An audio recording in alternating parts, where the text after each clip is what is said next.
আমার নবীজি এত কষ্ট করে জাবালে সুরে আবু বকর সিদ্দিক কিনে অবস্থান করলেন। আবু বকর সিদ্দিক ডাক দেখায় মায়ার নবী, ওই দেখেন আবু জেহেল উতবা সাহেবের পা দেখা যায়। আমরা তো ধরা পড়িয়া গেলাম। নবী আমার ডাক দেখায়, আবু বকর লা তাহজান ইন্নাল্লাহা মা'ানা। আল্লাহু আকবার। আবু বকর টেনশন নাই, ভয় নাই, এইখানে আমি আর তুমি নয়, এইখানে আমাদের সাথে আমাদের আল্লাহ আছে। কথা বলেন ঠিক কিনা? মায়ার নবী আবু বকর সিদ্দিককে নিয়ে জাবালে সুরের মধ্যে অবস্থান করতেছে। নবী আমার ডাক দেখায়, আবু বকর আমার গলাটা তো পিপাসিত হয়ে গেছে, তুমি কি পারবানি?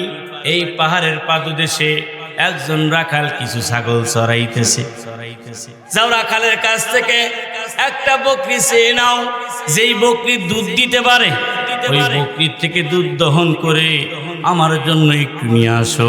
আমি মায়ার নবী বকরির দুধ পান করে নিজের কলিজাটাই ঠান্ডা করব। আল্লাহু আকবার বলেন।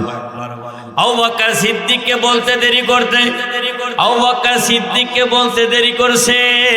আবু বকর সিদ্দিক রাদিয়াল্লাহু তাআলা আনহু জাবালে সুর থেকে নামতে দেরি করে নাই, হাঁটি হাঁটি পা পা করে রাখালের কাছে গেলেন।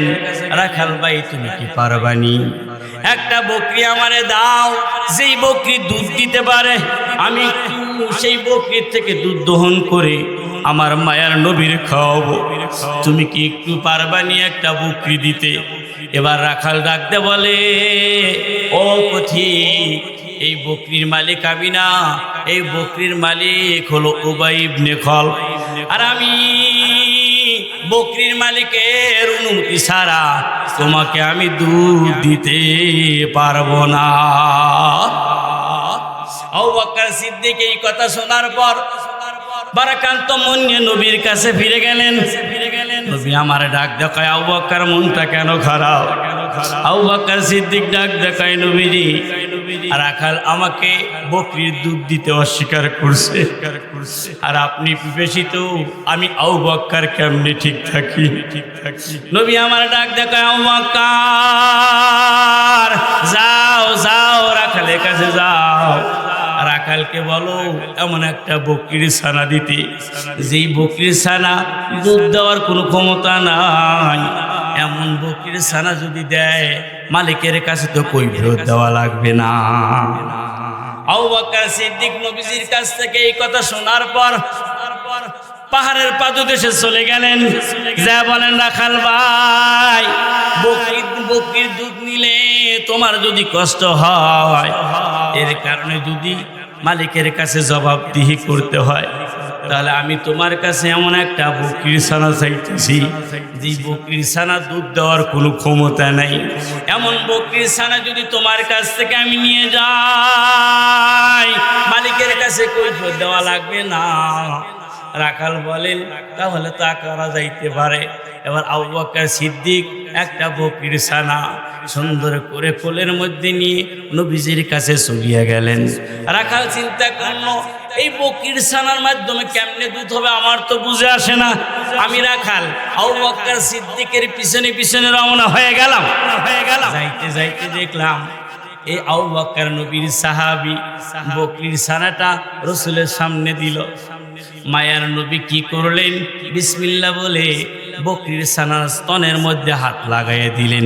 আল্লাহু আকবার বলেন।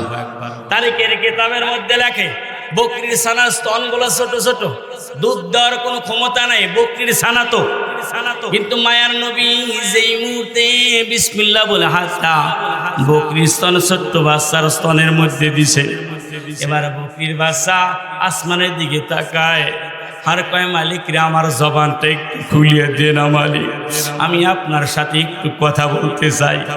আল্লাহ বলে, বকরি, আমার নবীজির ইজ্জত করার জন্য তুই আমার কাছে জবান চাইতেছস, যা জবান দিয়ে দিলাম। বকরির জবান যখন আল্লাহ খুলে দিলেন, এবার বকরি আল্লাহর কাছে দরখাস্ত জানে, আল্লাহ, আমি বকরির ছানা, আমার দুধ দেওয়ার মতো কোনো ক্ষমতা নাই, আমি জানি আমার স্তনে এক ফোঁটা দুধ নাই, কিন্তু আমার শরীরের মধ্যে তো রক্ত আছে। আল্লাহু আকবার। ওগো মায়ার আল্লাহ, নবীর ইজ্জতের খাতিরে আমার দেহের রক্তগুলাকে দুধ বানায়া আমার বাগ দিয়ে বাইর করে দাও, কারণ আমি সব সহ্য করতে পারবো, নবীর কষ্ট সহ্য করতে পারবো না। আল্লাহু আকবার।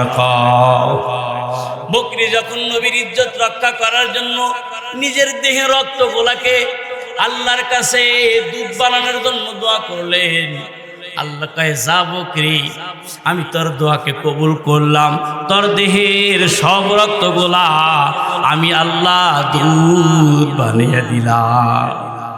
আর তুই বকরি, তোকে পালা আমি পয়গম্বরের সুন্নত করে দিলাম। আল্লাহু আকবার বলে। এই জন্য বকরি পালা সুন্নত, কথা কান ঠিক কিনা? বকরির গোশতের মধ্যে আলাদা মজা আছে। আল্লাহু আকবার। একটা বকরি হয়ে নবীর ইজ্জত, আর তুমি কেমন? তুমি কেমন? তুমি কি বুঝলা নবীজি? সামান্য একটু দাঁড়িয়ে রাখতে পারো না? সামান্য একটু, হ্যাঁ, সুন্নত থেকে সুন্নত আমল করতে পারো না? একটা সুন্নতের উপর আমল করলে এটাই তোমার জান্নাতে যাওয়ার জন্য যথেষ্ট হয়ে যাবে। চিল্লা কও না মারহাবা, মারহাবা। সুন্নতের কোনো আমল নাই, জিকির করো লা ইলাহা, জোরে লা ইলাহা, লা ইলাহা। নবীর প্রেমে পাগল যারা প্রেম খেলা খেলে, বলেন না, নবীর প্রেমে পাগল যারা প্রেম খেলা খেলে, নবীর প্রেমে হস্কুরনি দন্ত দেয় ফেলে, নবীর প্রেমে পাগল যারা প্রেম খেলা খেলে, বলে নবীর প্রেমে পাগল যারা। লা ইলাহা, জোরে লা ইলাহা, আর জোরে লা ইলাহা, লা ইলাহা, লা ইলাহা, লা ইলাহা ইল্লাল্লাহু মুহাম্মাদুর রাসূলুল্লাহ সাল্লাল্লাহু আলাইহি ওয়াসাল্লাম। নবীর আদর্শ ছাড়া, নবীর ভালোবাসা ছাড়া কেউ কি দুনিয়াতে শান্তি পেতে পারে? পারে কি কেউ বাবা? সূরা আল ইমরানের 31 নম্বর আয়াতের ভিতরে আল্লাহ বলেন, কুল ইন কুনতুম তুহিব্বুনাল্লাহ ফাত্তাবিউনি ইউহিব্বুকুমুল্লাহ। তোমরা কি আমি আল্লাহকে ভালোবাসতে চাও? তাহলে এই ভালোবাসা প্রমাণ করতে হবে নবীজির ভালোবাসার মাধ্যমে। আল্লাহু আকবার বলো, একবার বলো। নবীর ভালোবাসা ছাড়া আমার ভালোবাসা প্রমাণ হবে না। আর যারা নবীর ভালোবাসা দেখাইতে পারো, আমি আল্লাহ ওয়াদা দিতেছি তোমাদের জীবনের গুনাহ আমি আল্লাহ মাফ করে দিই। আল্লাহ মাফ করে দিই। নবীর ভালোবাসা দেখাইতে হবে। আমাদের এলাকায়, আমাদের দেশেও নবীকে ভালোবাসে, কথা কন না? শতকরা 92% মুসলমান। কয় পার্সেন্ট মুসলমান? 92% মুসলমান এই দেশে নবীর শানে, নবীর বিরুদ্ধে কথা বলে। আমাদের মুসলমানদের খবরই নাই, খবরই নাই। কিছু ইসলাম প্রেমিক, কিছু উলামায়ে কিরাম, কিছু যুবক ভাইরা যারা নবীর সুন্নতকে ভালোবাসে, তারা শুধু চিল্লা চিল্লি করে, আর চাষতালে বসে মুসলমান নামক মুনাফিকরা এরা মুস্কি মুস্কি হাসে আর কয় হুজুর করে কাম নাই, এই যুবক করে ভাউ কইরা যুবক করে দিকে চিল্লা চিল্লি করতেছে। এ দরকার কি? এ দরকার কি? নাস্তিক মার্কা মুনাফিক, কতক্ষণ ঠিক কিনা? এটা মুসলমানের দেশ, এটা মুসলমানের দেশ। শতকরা 92% মুসলমান এদেশে বসবাস করে। সুতরাং এদেশে যদি কেউ টিকে থাকতে চায়, তাকে নারায়ে তাকবীর আওয়াজ দিয়ে টিকে থাকতে হবে। এদেশে টিকে থাকতে হলে নবীর ভালোবাসা নিয়ে টিকে থাকতে হবে। যে নবীর আদর্শ ভালোবাসা যার পছন্দ হয় না, সে শতকরা 92% মুসলমানের দেশে বসবাস করার যোগ্যতা রাখে না। কতক্ষণ ঠিক কিনা? যুবকের মতো একটা যুবক চাই, কথা বলেন না কেন? যেই যুবক নবীর জন্য জীবন দিতে পারে, বেটার মতো বেটা একটা থাকতে হবে। ফখরুলের শাসনের সময় মাগরিবের সময় শাটার বন্ধ। কেন শাটার বন্ধ করিস কে? ভাই জানো না ফখরুলের শাসন চলতেছে। কথা বলেন না কেন? কথা বলেন না কেন? কথা বলেন না কেন? কোন ক্ষমতা আছে? শতকরা 92% মুসলমান এদেশে কোনো বিধর্মী নবীর বিরুদ্ধে কথা বলতে পারবে না, কোন খ্রিস্টান নবীর বিরুদ্ধে কথা বলতে পারবে না, কোন ইহুদি নবীর বিরুদ্ধে কথা বলতে পারবে না। আপনি জাস্টিফাই করে দেখেন, নবীর বিরুদ্ধে, নবীর শানে তারাই বেদবি দাবিমূলক কথা বলতেছে, এরা মুসলমান নামক মুনাফিক শয়তান। কতক্ষণ ঠিক কিনা? আজানকে বেশ্যার ধ্বনি কে বলেছে? মুসলমানের সন্তান কাইকোবা, কবি কাইকোবা বলছে, মসজিদের ইমাম সাহেব যখন, মুয়াজ্জিন সাহেব যখন আজান দেয়, এই আজানের ধ্বনিটা আমার কাছে বেশ্যার ধ্বনির মতো মনে হয়। আল্লাহকে জালেম বলছে কে? ময়মনসিংহের মহিলা, ময়মনসিংহের মহিলা নাম হলো তসলিমা নাসরিন। কথা বলেন না কেন? কথা বলেন না। নবীজিকে দর্শনকারী বলছে কে? চট্টগ্রামের মহিলা লুবা রহমান, মুসলমানের মেয়ে। নবীকে বলছেন এই নবী একজন দর্শনকারী। নাউজুবিল্লাহ বলেন। তাহলে ক্ষতি কারা করতেছে? কথা বলেন না কেন? ক্ষতি কারা করতেছে? আর বিধর্মীরা হাত তালি দিতেছে, তাদের দিয়ে তাদেরই খেলমু, মাঝখান থেকে আমরা মিষ্টি খামু। কথা কান না কা? বর্তমানে যেখানে টেখানে মারামারি হচ্ছে, কারা মরতেছে? আমার ভাই, আমার ভাই, তোমার ভাই মরতেছে। লাভ কি? কথা কান না কা? সবার একটাই কারণ, টাকার কারণ। কথা বলেন না কারণ? কথা বলেন না কারণ?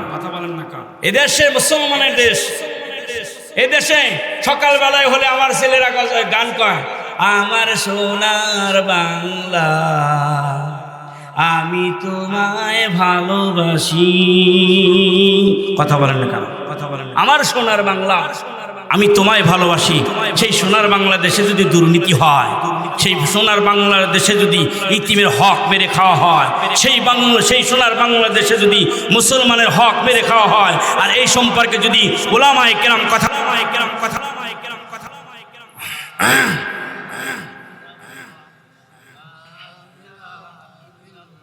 লা ইলাহা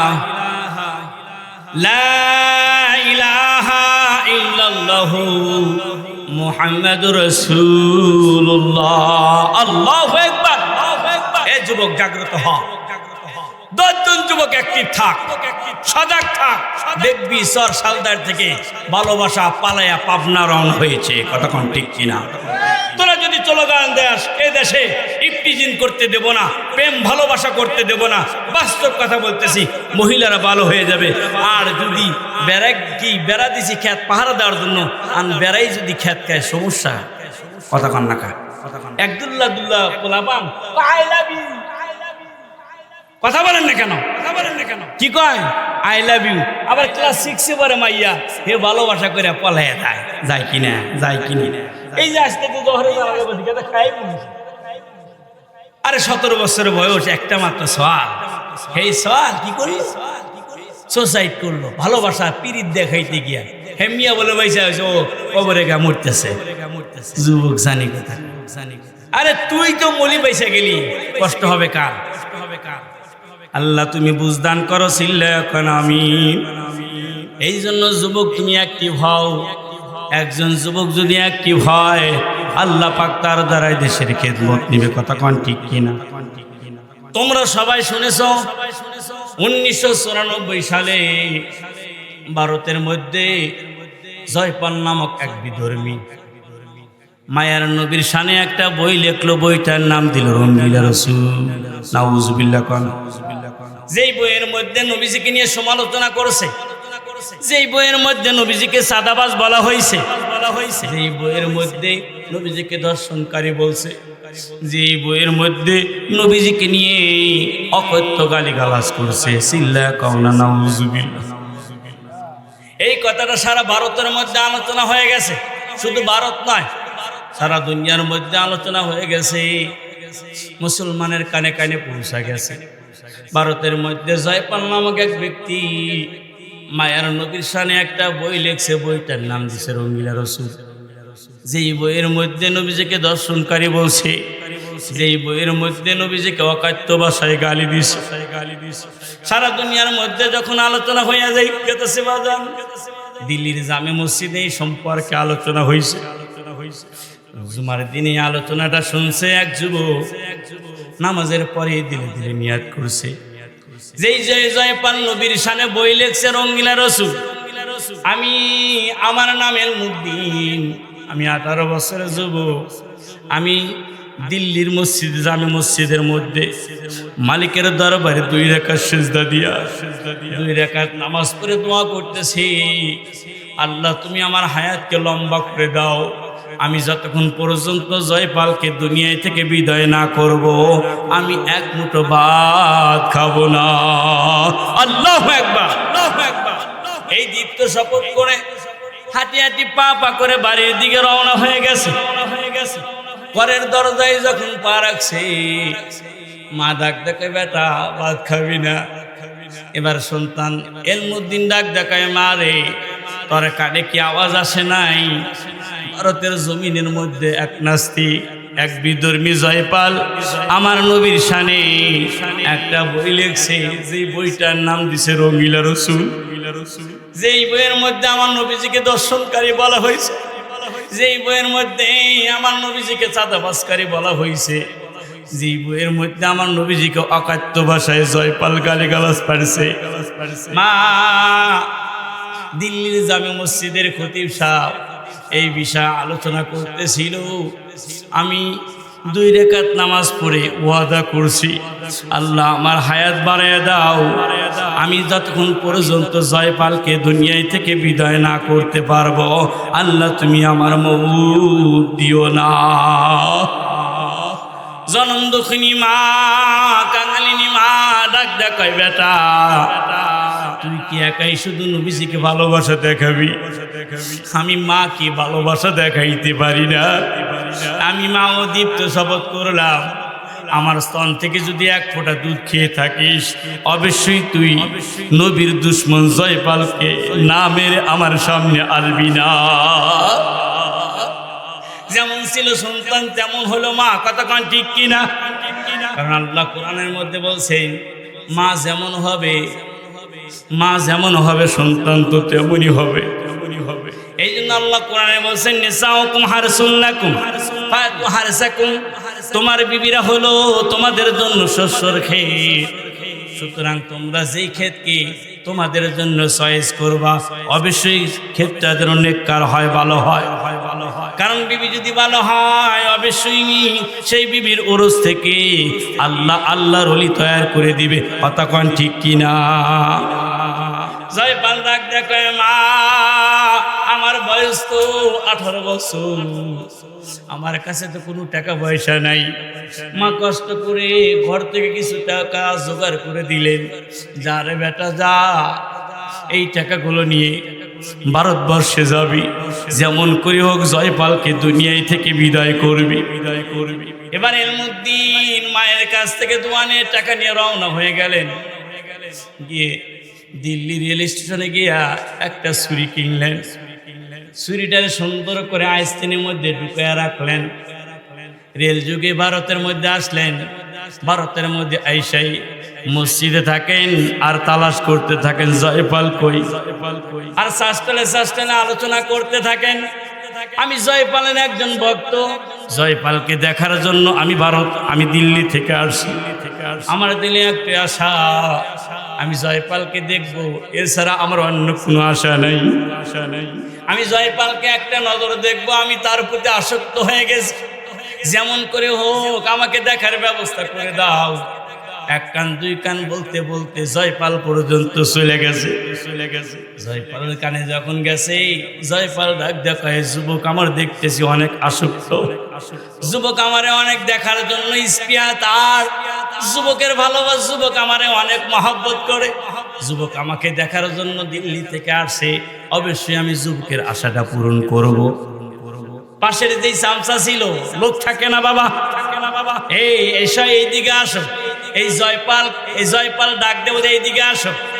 দিল্লি থেকে একজন যুবক আসছে, নাম হলো এলমুদ্দিন, আমাকে একটা নজর দেখতে চায়, যেমন করে হোক এলমুদ্দিনকে আমার কাছে নিয়ে আসো। এবার লোকেরা তালাশ করতে করতে এলমুদ্দিনকে মসজিদের মধ্যে পাইছে। আল্লাহু আকবার, আল্লাহু আকবার। লোকেরা চতুর সাইডে দাঁড়ায় আছে।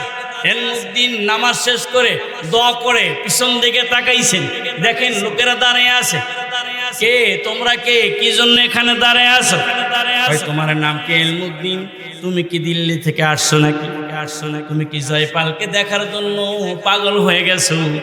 যেই জয়পাল মুসলমানের নবীর বিরুদ্ধে একটা বই লিখছে, বইটার নাম দিছে রঙিলা রসুল। সেই লেখক কি দেখার জন্য কি তুমি পাগল হয়ে গেছো নাকি?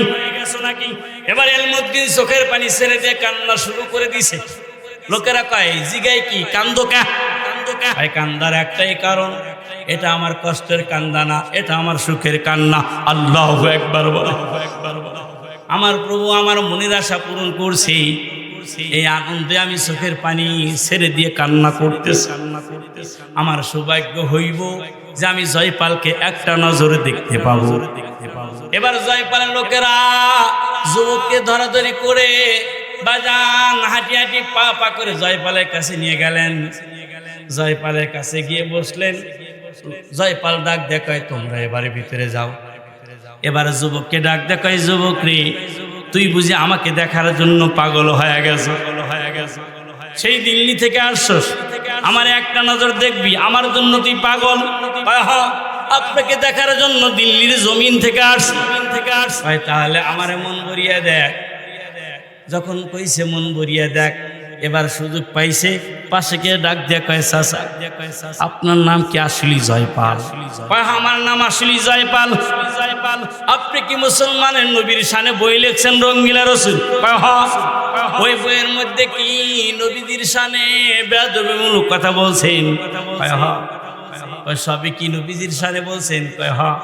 এই কথা বলতে দেরি করছে, আজ দিন থেকে ছুরি বাইর করতে দেরি করে না। ছুরিটা বাইর করে বাস পাখির মতো দৌড় দিয়ে আরে সিনার ভিতরে বসায় দিছে। একটা ছুরি আঘাত করার সঙ্গে সঙ্গে জয়পাল জমিনের ভিতরে লুটে পড়ে গেছে। ইচ্ছা করলে এলমুদ্দিন পালাইতে পারতো। এলমুদ্দিন চিন্তা করে আমি যদি পালাইয়া যাই আর জয়পাল যদি বেঁচে যায়, ওর জবান কখনো নবীর শানে বেয়াদবিমূলক কথা বলতে দ্বিধাবোধ করবে না। এজন্য যেমন করে হোক ওকে আমি দুনিয়ায় থেকে বিদায় করব। যখন ও মাটির মধ্যে লুটে পড়ে গেছে, এবার ইমাম এলমুদ্দিন বুকের উপর বসে গেছে।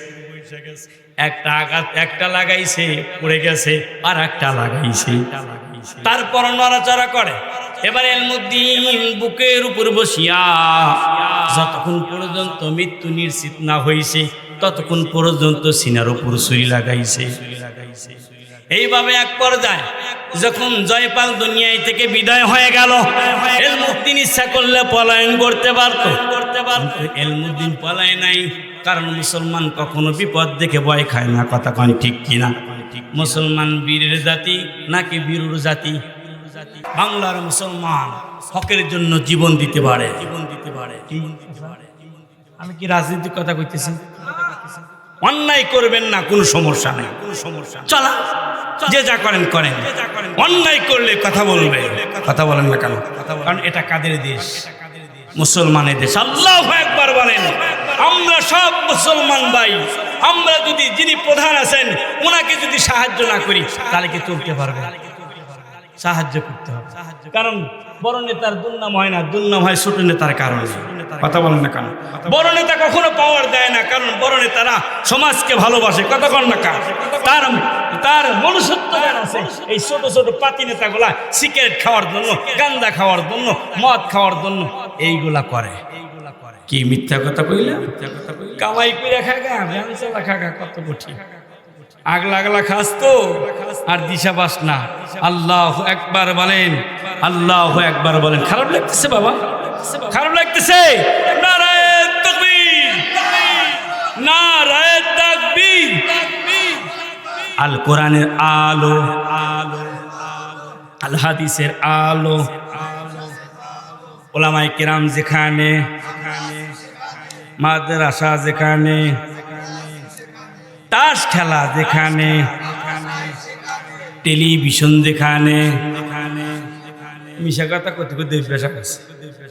কথা কান থাকে নেতা মসজিদে কয়, নেতা কোলে কয় বাসতলা, কয় নেতা ফিরে মসজিদে কয়, হয় একটু কয় লাগে। কথা কান না খায়, মিশা কথা কর একটা জায়গা আছে, এই জায়গায় কোয়া যাইব। রাগ করতেছেন নাকি বাবা? আল্লাহ আমাদেরকে বুঝদান করুক। সিল্লা কন্যা আমি মুসলমান, কাপুরুষ নয় মুসলমান। কি কি হিরো জাত, হিরো জাত। আল্লাহু আকবার।